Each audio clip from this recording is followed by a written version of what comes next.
Expect these Yu Yu Hakusho recaps to come flying out to you. Hopefully they're all out by the time the live action Yu Yu Hakusho releases on December 15th.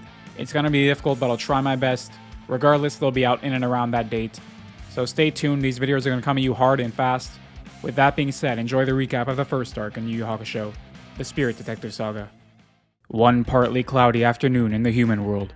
14-year-old delinquent Yusuke Urameshi. God, stop. I told myself I would not talk like the narrator. Let's try that again. 14-year-old delinquent Yusuke Urameshi performs an unconventionally altruistic act when he saves a young boy from getting hit by a car at the cost of his own life. Though strangely, rather than passing on to the next world, he finds himself floating around as a ghost outside his deceased body, and is then offered the chance to return to life by his grim reaper, Botan. Yusuke rejects her offer, feeling as though nobody would miss him anyways, though after he observes his wake, and the impact his death has had on the few people that care about him, he changes his mind and agrees to undergo the trial. Botan then takes Yusuke to the spirit realm, where he is introduced to its ruler, King Enma Jr., or Koenma. Yusuke finds it difficult to take the toddler seriously, though despite his insubordination, Koenma gives him his ticket back to the world of the living. An egg. Depending on Yusuke's nature, the egg will either be nurtured into a monster that consumes him, or an angel that will allow him to return to his physical body.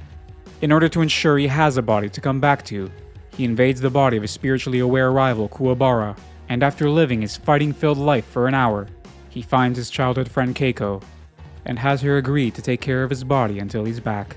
Unfortunately, soon after, a case of arson sets Yusuke's house on fire whilst his body is unattended, and in order to save Keiko, who's trying to save him, Yusuke throws his egg into the fire, which produces a path to safety for her.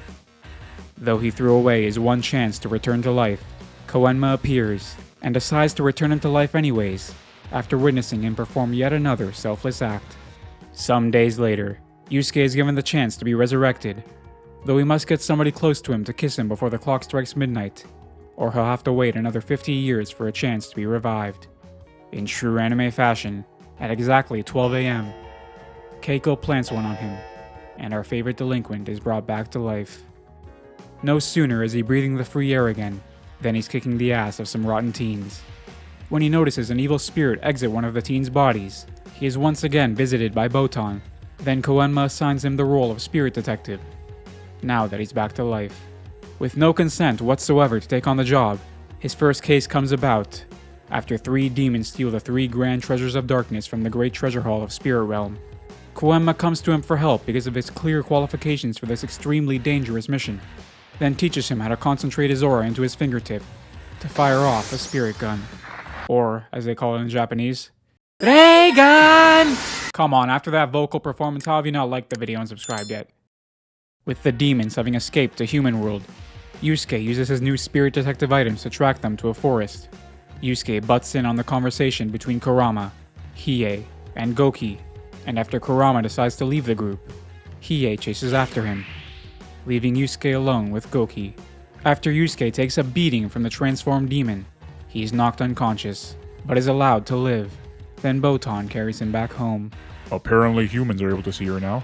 When he awakens, he hears that Goki has been active in eating the souls of children, so he vows to find him and beat him, this time with a spirit gun, and a boost from a special ring.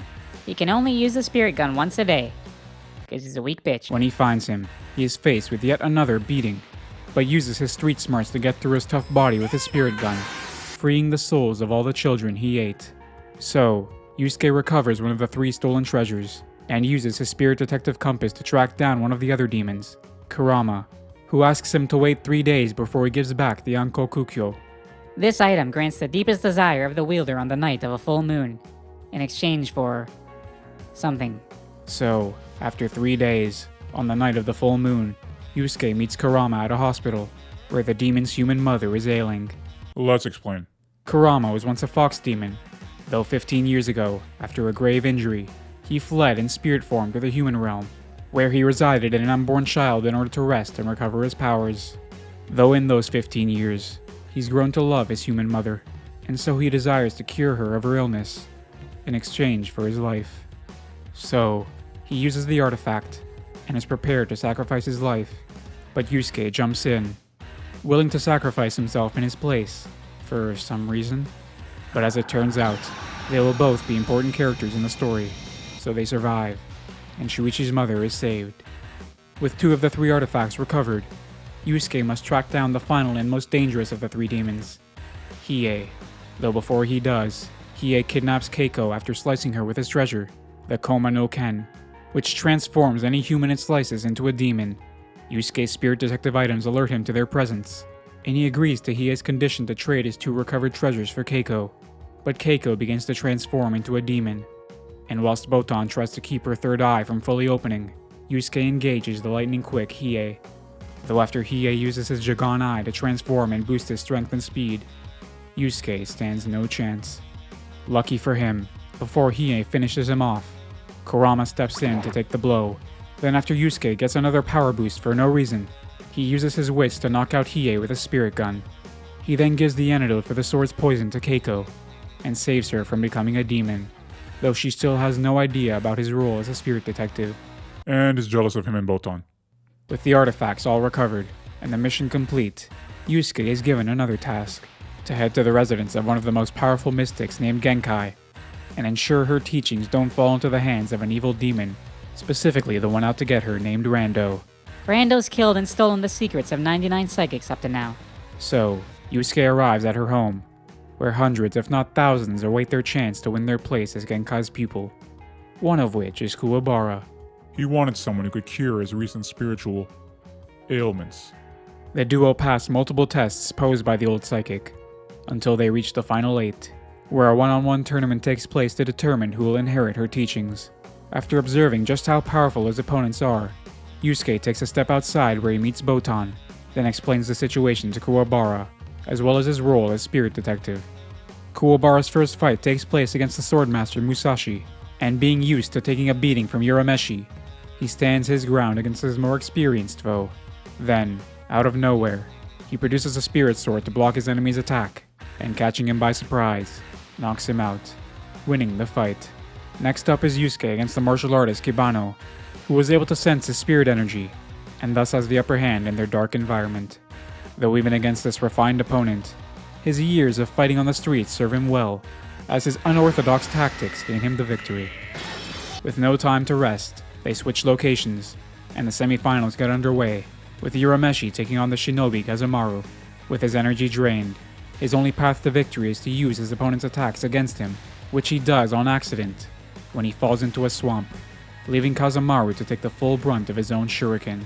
With only 3 fighters left, and the demon Rando still concealing himself, the second semi-final takes place between Kuwabara and the psychic Shorin. At first, it seems that there's no way this puny weakling is the fearsome demon, though after he reveals some secret techniques that once belonged to other psychics, and imposes his cruelty upon Kuwabara, his true nature becomes clear.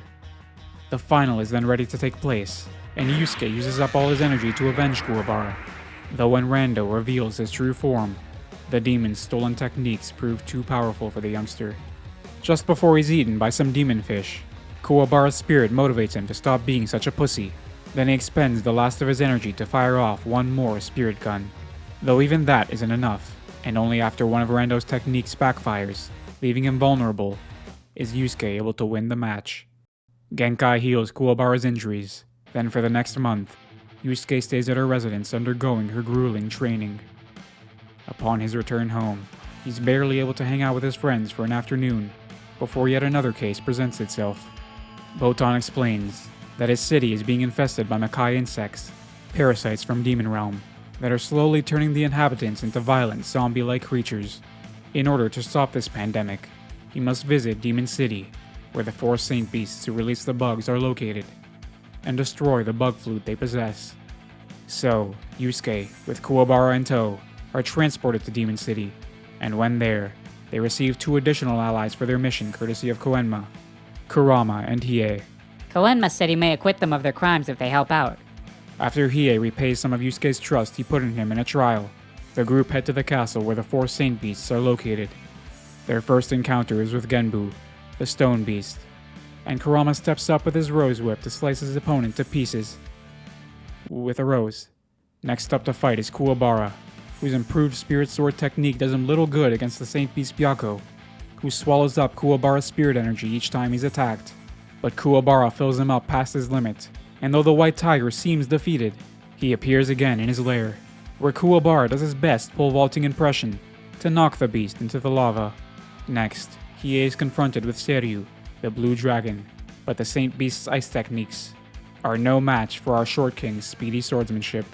With only Suzaku, the leader of the Saint Beasts, left to defeat, Yusuke leapfrogs to his location to face him alone, whilst Kurama, Hiei, and Kuwabara are occupied with endless hordes of cultivated humans down below. When Yusuke enters the room, he notices a big mirror with a video of Botan and Keiko being transmitted through it. The Makai insects have infested a majority of the humans back in Tokyo, and Suzaku used his bug flute to send the controlled humans after Keiko, Yusuke's one weakness. Suzaku's pet Murugu told him of this weakness.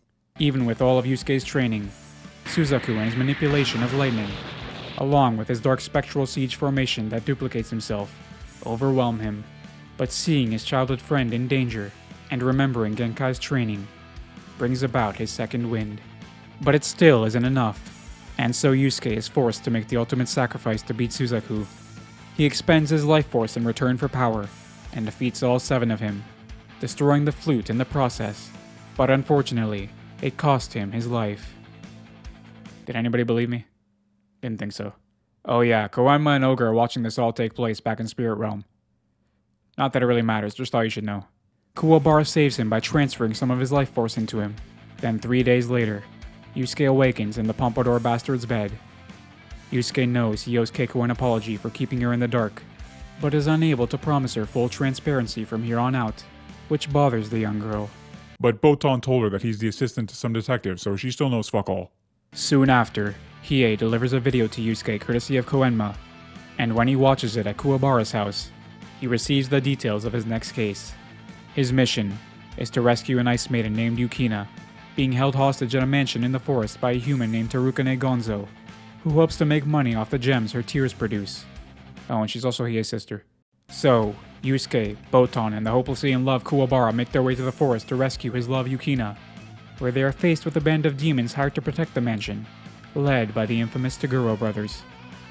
The ugly Terukane then hosts a betting pool with his underworld buddies over whether the intruders or the Toguro band will come out on top, with all but one of them betting on the demons.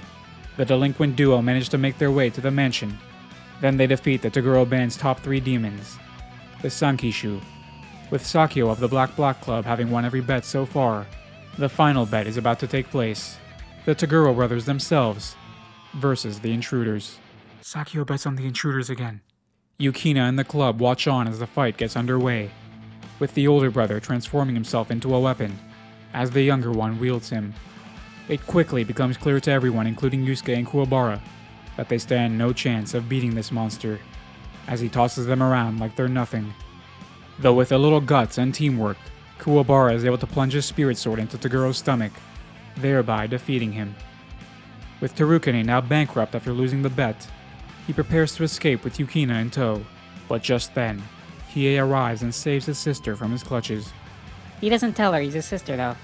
So, Kuwabara finally gets to meet Yukina, who he's been head over heels in love with since he saw her, and they share a kind moment as she heals him of his wounds, though she leaves for the land of glaciers after all is said and done. That is the Spirit Detective Saga, done and dusted. It rolls over pretty seamlessly into the next arc, which is the Dark Tournament arc, everybody's favorite. So stay tuned for that video, it should be out within a few days.